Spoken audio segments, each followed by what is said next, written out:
পুরুলিয়া জেলার কাশীপুর মাইকেল মধুসূদন মহাবিদ্যালয়ে উদযাপিত হলো রজত জয়ন্তী বর্ষ। আজ শুক্রবার কলেজ প্রাঙ্গণে দিনভর নানা সাংস্কৃতিক অনুষ্ঠানের মধ্য দিয়ে পালিত হলো কলেজ প্রতিষ্ঠার 25 বছরের বিশেষ মুহূর্তটি। উৎসবমুখর পরিবেশের মধ্য দিয়ে এদিন এই অনুষ্ঠানের প্রদীপ প্রজ্বলনের মধ্য দিয়ে শুভ সূচনা করেন পুরুলিয়ার সিধু কানু বিরসা বিশ্ববিদ্যালয়ের ভাইস কাউন্সিলর ডক্টর পবিত্র কুমার চক্রবর্তী, যেখানে উপস্থিত ছিলেন কাশীপুর পঞ্চায়েত সমিতির সভাপতি কবিতা নাগ সহ কাশীপুর ব্লক স্বাস্থ্য আধিকারিক ডক্টর অসীমা মই, কলেজ পরিচালন সমিতির সভাপতি সৌমেন বেলধরিয়া সহ বিভিন্ন বিশিষ্ট অতিথি এবং কলেজের অধ্যাপক ও অধ্যাপিকারা। রজত জয়ন্তী বর্ষ উপলক্ষে এদিন কলেজ ক্যাম্পাসে ঈশ্বরচন্দ্র বিদ্যাসাগরের একটি পূর্ণাঙ্গ মূর্তির আনুষ্ঠানিক উন্মোচনও করা হয়।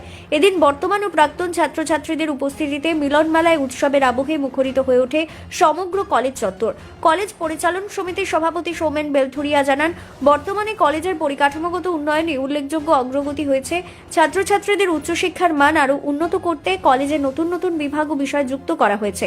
তিনি আরও বলেন, কলেজ বিল্ডিং থেকে শুরু করে ক্যাম্পাসের বাউন্ডারি সমস্ত ক্ষেত্রে উন্নয়ন হয়েছে। আগামী দিনে কিভাবে কলেজকে আরো সমৃদ্ধ করা যায় সেই লক্ষ্যেই আমরা ধারাবাহিকভাবে কাজ করে চলেছি। যারা অধ্যাপক অধ্যাপিকারা আছেন এবং কলেজের যারা শিক্ষাকর্মী থেকে শুরু করে সকলেই আজকে এই কলেজকে একসাথে মিলে কিভাবে কলেজকে এগিয়ে নিয়ে যাওয়া যায় সেই চিন্তা করেন। এবং এই 15 বছরের অভিজ্ঞতা থেকে অবশ্যই বলা যায় যে একটা পরিকাঠামো তৈরি হওয়ার পর থেকে যেখানে অনেক সমস্যা হয়তো ছিল, সেই সমস্যাগুলো ধীরে ধীরে কাটানোর একটা চেষ্টা কলেজকে, যাতে কলেজের ছাত্রছাত্রীরা, আমাদের এই এলাকার ছাত্রছাত্রীরা যাতে এখানে উচ্চশিক্ষা লাভ করতে পারে, সেই জন্য যে পরিকাঠামো এখানে করা দরকার ছিল, আজকে কলেজের বিল্ডিং থেকে শুরু করে কলেজের বাউন্ডারি ওয়াল থেকে শুরু করে পরিকাঠামোগত দিক থেকে অনেক হয়তো নতুন কলেজ হওয়ার পর যে বিষয়গুলো থাকে সেইগুলো নিয়ে ভাবতেই হয় পরিচালন সমিতিকে।